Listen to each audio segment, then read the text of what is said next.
Welcome. This is the Hot Real Estate Investing Podcast, a podcast dedicated to helping others through real estate investing. Our hosts interview guests from all aspects of real estate investing who generously share valuable experiences and advice. Whether you're starting out or an experienced investor, this is the show for you. Hello and how's it going? My name is Travis Shelton and welcome to the Hot Real Estate Investing Podcast, where we focus on the mindset, motivation, and methodologies of successful real estate investors. And today we have one of my favorite people and one of our most common guests here on this show, Jake Kain, who's going to break down one of his most recent Phoenix flips. Jake, thanks for joining us again. Travis, man, it's good to be back. I appreciate it and looking forward to this one.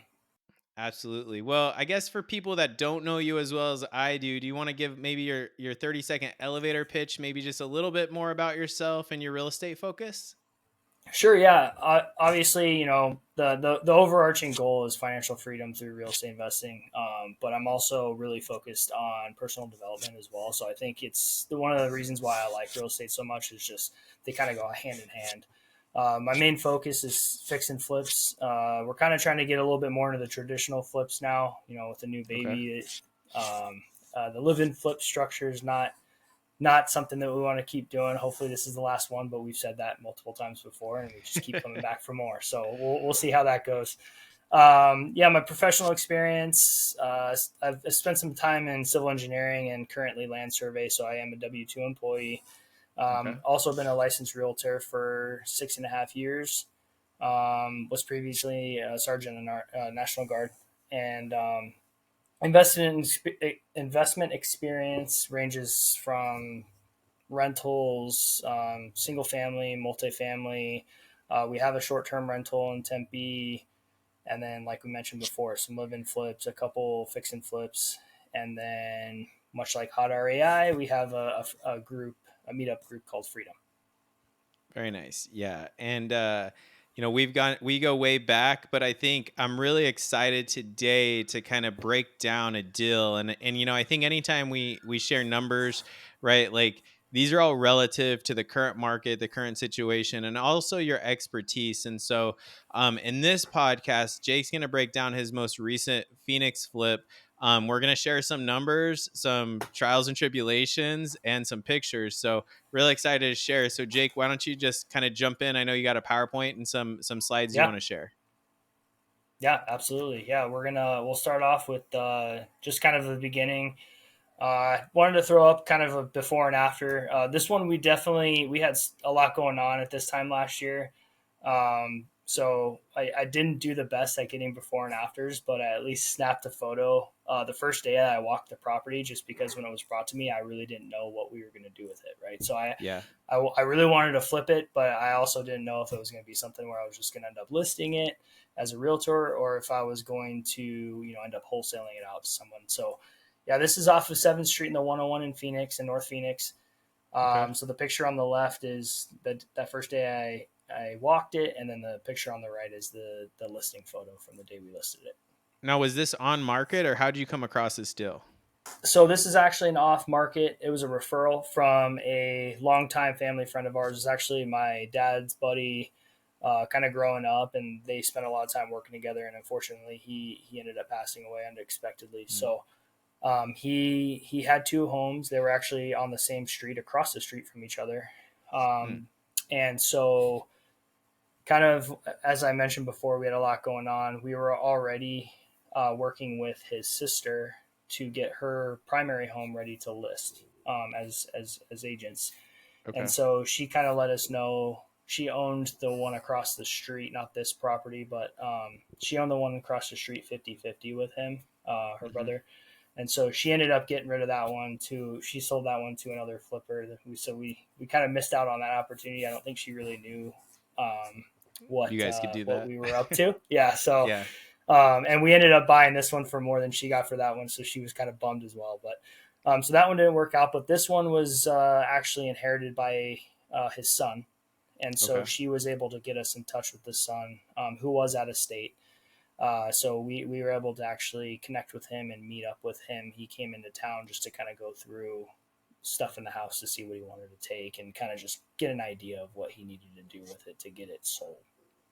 Okay. Do you So want- talk to me a little bit about the deal. Yeah, like you found it off market through a referral, but like how did you ultimately come up with the price? Especially I think people when it's family, friends, or people you know, you always have this like, how much do I really want to make off this person? But also it's a business. So kind of talk through how you came up with the price you offered or kind of ultimately settled on. Yeah, so actually, ideally, like in his mind, the seller's mind, he definitely wanted. He was kind of leaning towards agency, right? He wanted to list on MLS. I think that's Okay. just because he didn't really know that there were cash options or anything like that. Sure. We met at the house together, and there was holes in the ceiling. The AC was pretty much falling through the roof, needed to be replaced. The backyard was terrible. You'll see some of the photos. It needed about 15 to 20 grand worth of work just to get it, On MLS market. ready and to Yeah. even be something that somebody could get financing for. So we kind of ran that option through him. He didn't really like that option just because he was out in Texas and he didn't have the contacts. He didn't have the money really to do that. He just wanted to, grab his few things that he needed and take off. Yeah. So that's when we started kind of exploring the cash options for him. Okay. So I really just looked it up and I was just honest with him. I kind of told him what I thought we could get for it if he were to put the money into it. And then when that wasn't an option, I just told him like, look, let me run my numbers. Let me see what I can get, a cash, what I can give you cash for it. So Yeah. I kind of just, ran my comps, put together a quick scope and a little bit of a budget of what we thought it was going to take to get it up to the standard that we wanted. And I just remember the phone call with him. I was kind of like, I was just like, man, because he had his number, he had his Zillow Sure. searches and all that. So Of course. I was just like, man, I really can't give you more than 250, and I wasn't trying. I was really trying, like that was my max because I was being really conservative and I really didn't want to go above that. And I was like, this is what I can give you. And he was like, cool. And it was he was just all in right away. Oh yeah. No He was just like, negotiation. and I just told him like, dude, I can close in probably less than 2 weeks. And he was just like, perfect. Like send me the whatever I need to sign. And so it was pretty smooth from there. And obviously we did no inspections, no repairs. We covered everything. So just trying to make it as easy as possible for him. So now I really want to get into, so you find the deal. You actually had a lender that was willing to lend to you for no interest, right? Like just basically free, here's money. And then a situation happened. So talk to me a little bit about the funding and what you learned through this process. Yeah, the funding was the crazy story. Probably one of my favorite stories so far. So we have another family friend, not related to anything, and he's got some money, and he's done his own real estate stuff, and so me and my dad were kind of talking about, okay, like let's approach him, see if he wants to be in on it. Well, he's like, what do you think we should offer him? Like, offer him 12%, just full 100% financing. Just give us everything we need. We'll give him 12%, make it easy. So my dad, he's like, okay. So he calls me back. He's like, I think you're going to like it. He's just going to give us the money. And I was like, why? Like my first response was just like, why? And he's like, I don't know. I think he just wants to help out. He's known, him and my dad have known each other for 30 plus years. And so he was just like, yeah, you guys are doing something cool. Like, take it. But, we ran into a little snag once his attorneys and CPA got involved. They were kind of like, yeah, you can't do that. So it was going to be a taxable event if he just let us borrow money for nothing. So we had to come up with I think we ended up doing we did an unsecured note, but we just did like a 3-year payback, which gave us that 4.15% rate. It was the lowest we could go on that. So he just did the minimum, and which I would never complain about.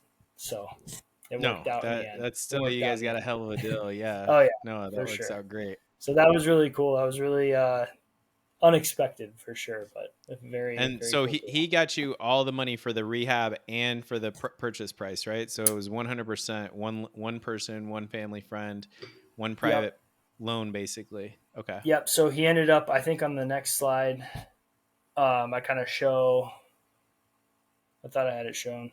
Either way, he basically sent us 290. Since Okay. we kind of had a budget, we thought we'd be around the 35,000. So once we had Okay. the 250 purchase price, the closing costs, and some holding costs, and our rehab budget, we felt we would be all in for 290 or around there. Yeah. So that It was our was run. on the slide before, you had it right there, the 290 Oh unsecured yeah, note. perfect. Yeah, and what you had. Okay, so let's talk through like the holding costs, because I think like especially as a maybe a newer flipper, right? We usually like, I think most people underestimate how long the holding costs, right? Because everyone underestimates. Oh yeah, this contractor says he can get it done in 2 weeks, and then they don't show up for 2 weeks. But like we know the reality of those situations. So it looks like Yeah, you budgeted. You're very experienced, but you budgeted pretty closely to what you guys had estimated. But I guess any stories with the holding costs or the rehab that had slight delays or situations involved? we definitely this project definitely could have been done quicker. I Okay. mean, you'll see. We only held it for. I mean, we were only under rehab for 60 to 90 days, but we Okay. definitely could have done it quicker. We had a lot of other stuff going on at the time, so we were just kind of popping in and doing stuff. But yeah, that's the thing, right? Is with contractors and even guys. I mean, we use a lot of guys that we've used before. Yeah. But you never know. I mean, we had a stucco guy that just didn't show up.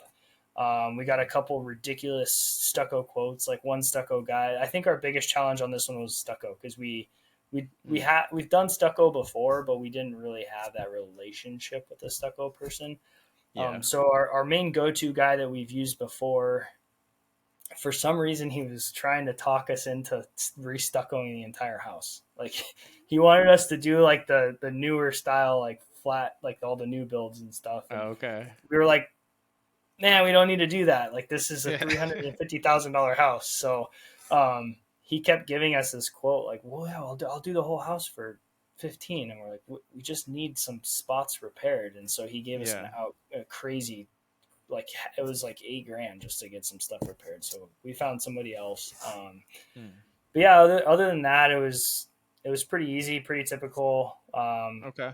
I think the biggest lesson there is just one of the things that I like to highlight is you had mentioned the experience as far as Mm-hmm. budget and being close. A lot of that comes from the live and flips, and the reason why I like live and flips so much is it's kind of like you're flipping on training wheels. There's Ah. less pressure. You don't have that borrowed funds. You don't have that hard money loan. You're kind of there. So if it takes a little longer, you're kind of learning those lessons Yeah. without having the extra stress of a traditional flip. Yeah, and I think it's just it shows that experience helps a lot in these situations, like the holding costs, number one, but also like the rehab that most people say go 10% over or whatnot, and it looked like based on your numbers, you didn't underestimate, which is always a cardinal sin, right? But it's like, hey, you kind of overestimate, you can't get yourself into trouble because you'll have the money if something else pops up. So it looked like you guys did a really nice job budgeting. Now, are there any tools, or like is it more Heather? Like, how do you guys do such a good job, I guess, budgeting for these rehabs? Oh yeah, that's all Heather. All Okay. her. That's totally her lane. Creating the scope. She does have a spreadsheet, and as we keep doing our live-in flips and our traditional flips, we try to update stuff, and we definitely reference. We go back and we kind of reference and get an idea of what things are going to cost. And the more you do it, you kind of have a general ballpark of what things are going to be. So, Yeah. which is also another, once you create those relationships with certain people, it makes it that much easier to kind of budget or guess, what your costs are going to be. So, yeah, that's For sure. definitely her lane. She's managing contractors. She's managing the scope, the budget. She even kind of, because her background with design and contracting, she'll do kind of like the whole schedule on when people come in and when drywall should be done and when painters should be starting and that kind of stuff. So it definitely speeds things up. Huge advantage, Oh definitely. yeah, But I that's my guess, cheat code. yeah, that's a great cheat code to have. And someone's so great. But I guess, like, do you? I actually don't know. Like, do you guys tend to use the same materials and products in most of your flips? Or like, I know she's as the designer head, designers like to do something different and unique like every project, but do you tend to go back to like some of the same materials and whatnot, or do you tend to kind of each project's its own beast, I guess? I would say a little bit of both. Okay. We definitely have certain things we've kind of found like our cabinets, like our go-to Okay. cabinets. We might mix up colors and stuff, but we kind of find that we have our go-to, paints and um, but I feel there's still a good. I think it's a good mix for both because obviously, yeah, she does have that design mind. Yeah. But yeah, like things like toilets, bigger components like HVACs, we kind of stick to the same thing. But it definitely depends on what the end goal is too. So we've done a couple of these live-in flips that end up being, short-term rentals, and that changes everything. Yeah. So it definitely and a project like this one that we're talking about, this Tonto house, Hmm. a lot of stuff was kind of partially done already, kitchen and bathroom, Okay. which are big. So we kind of played off of that. We didn't want to change anything. We didn't want to paint cabinets. We brought in some more like the browns and the tan tones just to tie into the granite and the cabinets that were already there, just to make it a little bit easier. So That's awesome. And I think a smart decision, right? Some people say, hey, I got to do it the way I want it. And maybe you change the countertops and you do some things and you add and incur a bunch of costs that maybe the value isn't there. So I like the fact that you guys can kind of customize if you want, or kind of work with the current designer, the value of that's already there. Like I tend to kind of use the same flooring, the same colors, the same, because yeah, I'm boring, I'm easy. I don't have that designer. I mean, my wife can design, but it's more like, hey, once we know we like this gray, hey, we know we like this flooring and we can get it at a cheap price, we kind yeah, of try to stick with some things. So oh yeah, I for wanted to sure, just and yeah. yeah, no, same thing, and it's the same. We do. I think we've used the same flooring in probably like three of our houses, just because Yeah.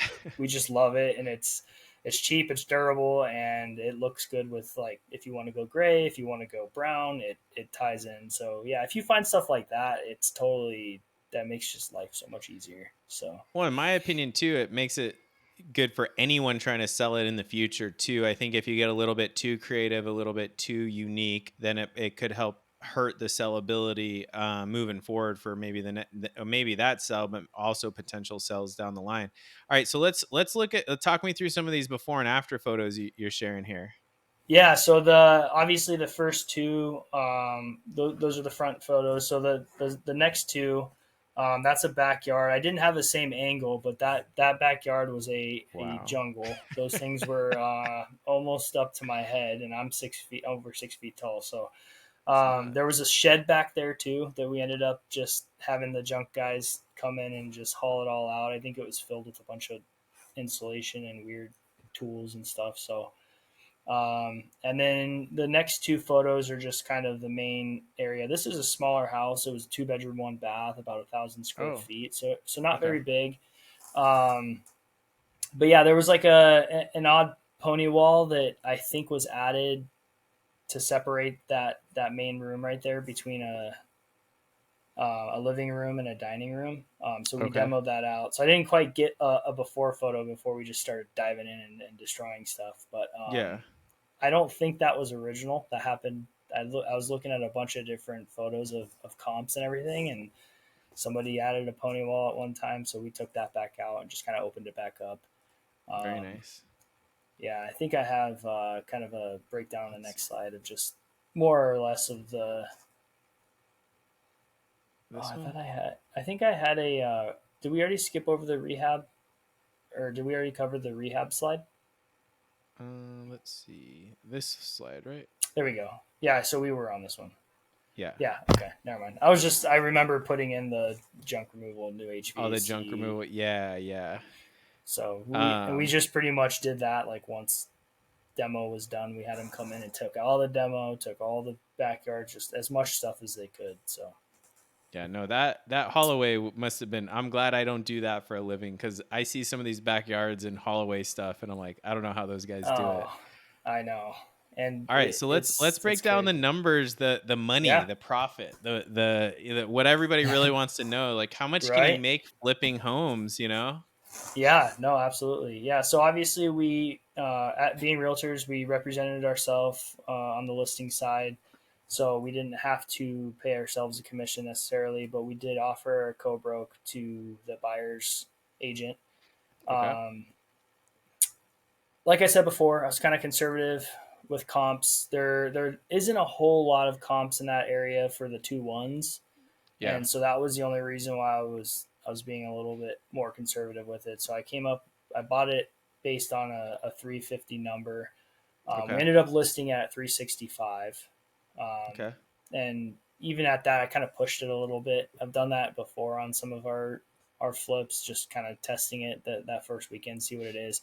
Great showings, a lot of interest. You know, it was kind of still in a time where rates were starting to be a little high, so we Yeah. weren't quite sure what was going to happen. But we had being in that price point in Phoenix, even being a little bit of a Oh smaller yeah. home, we definitely had a lot of interest on it. So we were About only on the when did you market. get it on the market? Like, was it February 1st or like about what time? No, it was in July last year. Okay. Oh yeah. Sorry. Yeah. You sold Yeah, it in yeah, July. Yeah. Okay. yep. So it was. I mean, again, too, it was uh, for Phoenix, not the best season either, you know, Yeah. in summer. So, um, but it still worked out. It worked out great. We had, like I said, a lot of interest. We were only on the market for 6 days. We That's didn't have a awesome. lot of offers, um, but you know, our first offer came in. It was at 360, so we took it. There was no concessions. Going through the escrow, we ended up doing some minor repairs. The agent was less than pleasant to deal with. You know, some of them are great. This one was not so fun. She was, Yeah. uh, but anyway, we worked through it. So, Do you and think then that we was ended up. more is was that just a general agent? Because I know you can always deal with the harder ones, or was it because it was like it was a flip and you were representing yourself? Were they tougher on you because of that, or just in general tougher agent No, it was just an work? agent thing. I Gotcha. can't remember who ended. I think it was somebody from my title team that ended up telling me like, oh no, like we know this person. Okay. Like Yeah. we've experienced her before, and I was like, okay, so it's not just me because it was just yeah, there was a few things that were just so wild, and it was just again a lot of it's a game. You know, I Yeah. can't fault some of the stuff. There's just the way she approached it, but a lot of it she's just trying to do what's best for her client, play hardball. So it was fun. Makes We sense. got through it, Yeah. but I love the fact that you offered or you covered the home warranty. I always think that's something just an easy win for a couple $100 that you can put a lot of ease on the buyer, or even as you know, representing a seller of saying, "Hey, if you add this, it's a nice little perk." And I just think it's cheap, it's reasonable. Like it gives someone buying a new home that's putting a lot of money out of pocket the ability to make a $65 service call to fix most problems that can occur in a home. So do you do that on all your flips and live-in flips, or is this just was something that was negotiated in the contract?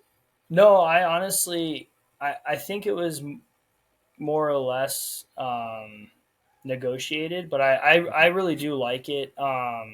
Same thing, man. Like I think for us, we're not trying when we do projects like this, we're not trying to. We really want to put out a good end product. You know, we Yeah. know that this price point is going to be a first time home buyer. Usually, that's like our main buyer pool. You Yeah. know, we want to make sure that the roof is as solid as new, or the roof was in great shape. The AC was obviously brand new. We put a brand new water heater in it. Like all the main components of it, we wanted to make sure were sound. Yeah.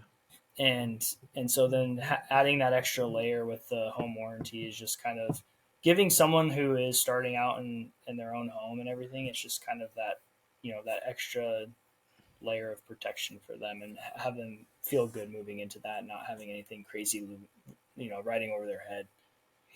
Yeah. Well, now let's talk about the really nice number, that total profit. Over 50 grand in 120 days. Like that's impressive, Jake. So is this what you expected? Were you maybe underestimating maybe like 40,000 and this is a little bit more of a home run, or kind of what was your ballpark on, like, if you failed and you were like upset with your number, where was your number, and then was this kind of like the high end of what you thought you might be able to get? Yeah, no, this was like I said. I think another reason why. So we're always kind of aiming for that 10% or more. So Okay. if we're selling it at 350, 360, we're hoping to make about 35 to 40. I was hoping to make 35 to 40 would be great. Obviously, we got hooked up with the money, Yeah. and then we ended up getting a little bit cushion on the list price and the sale price. So it definitely wasn't a bad day for us. Yeah. We were really happy within, like you said, in 120 days. It turned out to be a good deal. It was a pretty cool end too. We were actually in the hospital the day after our daughter was born, and I had to run over to the title company to sign docs That's because I so was like, cool. do I send them into the hospital? But they were only 10 minutes away, and I was just trying to be there the whole time, and Heather's like, just the in-laws were there, and I was like, all right, I'm gonna Yeah. sneak away for 20 minutes and go sign some docs. So pretty cool little memory there too, and Yeah, you'll never it all forget wrapped up. this one, right? Oh yeah, no, it was super cool experience for sure. No, really cool. Great story. All right, so let's talk maybe some key takeaways and lessons learned. And are you going to keep doing this? I guess is the last question. For sure, yeah. Yeah, definitely going to keep going. Like I said, I'm not sure if, right now we're in the middle of the live and flip again. Not sure if it's going to. We always tell ourselves we're done after this one, but we'll see. I think with the babies on the way now, and possibly number two in the future, I think we might be getting away with that. So yes, I think we're Yeah. gonna start leaning into more of the traditional side. We've done a Okay. couple of them now, and so I think we'll keep. Our skill sets are there for it, and we enjoy For doing it. sure. So I think we will do that. But yeah, biggest takeaways for us. The number one thing was, as being an agent, is thinking like an investor. Having Hmm. that other option for the seller when the first option wasn't going to work for him, essentially, and at least just providing it. Yeah. Um, it's kind of getting over that hump. I know I've heard people say it. I know everybody watching has probably heard people say it. Put the realtor hat away, put the investor hat on, and but you gotta. It's true. You gotta have multiple exit strategies for people Yeah. because everybody's situation is different, and he just didn't want to deal with it. He just wanted the money and get out. So my Well, and they'll set. hear different things too, right? Like another agent that's not a flipper is going to say, or doesn't have a cash opportunity. They're going to say, "Yeah, I'll list it. Here we go. We can list it at 250 or 270, right?" And like someone will list that property regardless of how it looks. And what's the best thing for that individual? And like you being able to talk through the options is so critical, I think, in these situations. And then the fact that he knows and trusts you, that's the key, also a key. But I think having the ability to talk through the different options is not something every agent has the ability to do. So I think you're really unique in that standpoint. Well, I think that made me remember another really cool thing that happened is I think I've had a lot of that self doubt, I guess, or being in my own head when I'm making this offer. We talked a little bit earlier about making that offer and how that whole conversation went, and obviously that was Yeah. something that I'm not used to doing and is a little stressful. And I just remember, obviously it was so easy when he was like, "Yeah, sounds good." And then Yeah. the day that we closed, I remember calling him the day we closed, and I was like, "Hey, man, like, just wanted to make sure everything's good on your end. Did you get your money?" He's like, "I got my money. I hope you go make a bunch of money." That's what he That's said to me. awesome. So it's like it's totally cool. It's a win-win. Yeah. It can be a win-win, and yeah, it's definitely another good key takeaway too, just to add in there. Yeah. Appreciate you sharing that. Yeah. Yeah. All right. What else? Sorry, I cut you off there. No, you're good. So yeah, the next one is, if you don't ask, the answer is always no, and that just kind of goes with the hard money. We've always been a little hesitant. I think our biggest roadblock for getting into flipping is scaling with other people's money or Yeah. using hard money or private money. And we've had friends and family come to us before and ask how they can get involved, and we're always very cautious, as you should be, when you're Hmm. dealing with other people's money. For sure. But at the same time, we have to go out and finally realize your skills and realize what you can provide. and making that ask. And that's all it was just asking. And I never expected someone to turn around and tell me just have 300 grand for nothing. So, So let's talk more about that. Like, I mean, how is that investor when you returned his money in, less than 6 months, right? Like, was he happy, or was he like, man, I wish he would have held it a little longer, or when's the next one? Like what yeah. was his reaction? Well, and Or I that think person's that's reaction? I think that's what's funny is because he he's fortunate enough to be at a point where I think he asked maybe once how stuff was going, Yeah. which is cool. And then we told him, we told him about 120 days that we were Hmm. going to hold it. So even though he didn't ever pressure us, ever question anything, probably wouldn't have cared if we held it for a year. Yeah. We made sure that we got it back to him. And I think it was like 121 days by the time. And that was only because his accountant wouldn't give me information that I needed. So I would have had 120 days, but no, it was, it was really cool. We ended up taking him out to a really nice dinner because we were also like somebody that at his statue, like what do you get him as a gift? So Yeah. we Yeah. just we wanted to spend some time with him, took him out to a nice dinner, just got to build our relationship a little bit more. So it was a really, really good time. So yeah, we're definitely going to be hopefully doing some deals with him in the future. Very nice. All right. So what else? What conservative with the numbers? Yeah, just kind of what we talked about before. Everyone kind Hmm. of always says it, but make sure you're not running ARVs based on a wish. You're not running ARVs based accounting for any sort of appreciation. You're going off closed sales. You're being conservative. You're picking stuff in the middle. You're not going all high end. What's going to make you the Hmm. most money. And same thing with your budgets. And your scope of work. Really understanding that stuff. Also throwing a little bit of buffer in there. Understanding that Hmm. if you set it for 35, 40, it might be 45, 50. You're going to uncover stuff. So just being really conservative on the on the buy is definitely the way to go. For sure. And what And about then these relationships? Yeah.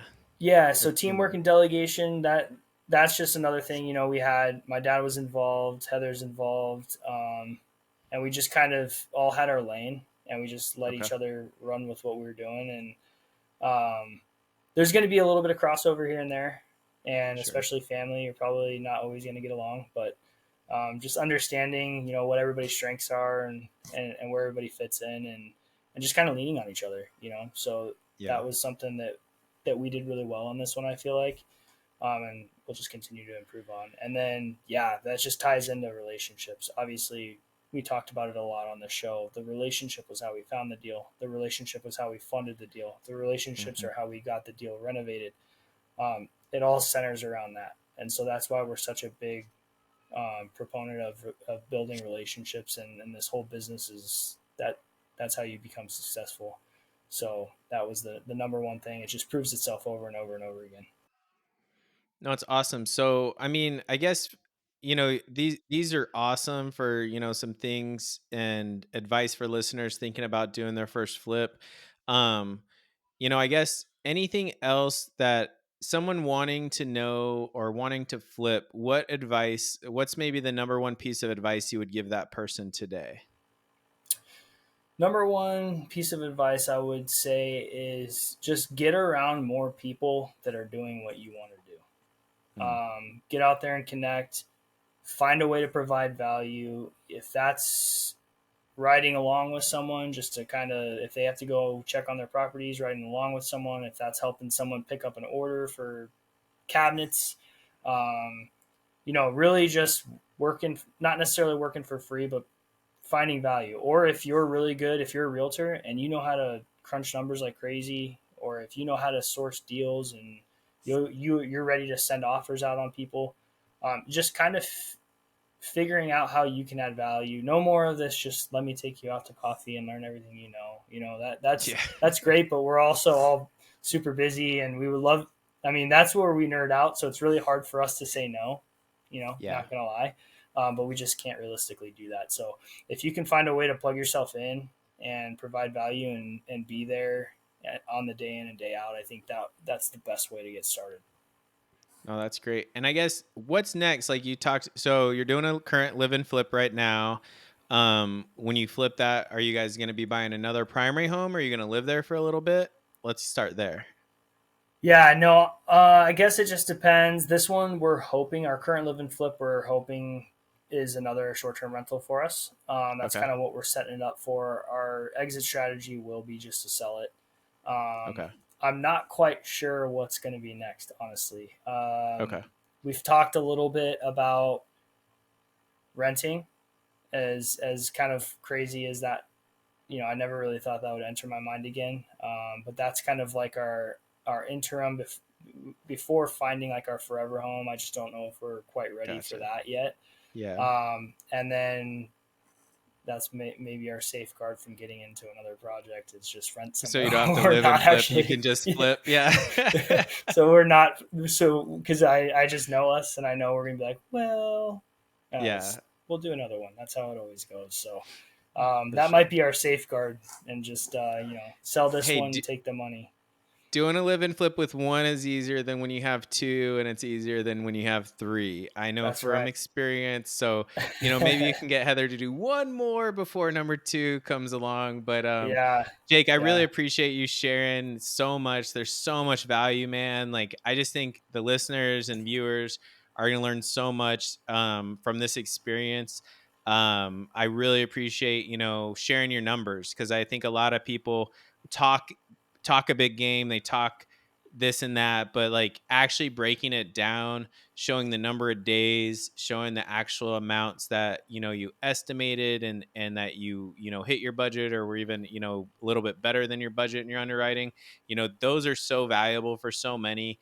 And I totally heed Jake's advice. If you're looking to flip, work with other people, tag along with other flippers, see what they're doing, find be a leech, but don't steal everything. Because there's a lot of people that come to my meetup. There's a lot of people that come to Jake's meetup, and they come as like vultures. Like, what contacts do you have? Who do you use for this? Who do you use for that? And then we never see these people again. But, we've been able to build a great relationship, and we have a great relationship with the Freedom Group and with the HOTREI group, of just people coming, and we all help each other. It's really a huge, great community of real estate investors within the Phoenix Valley.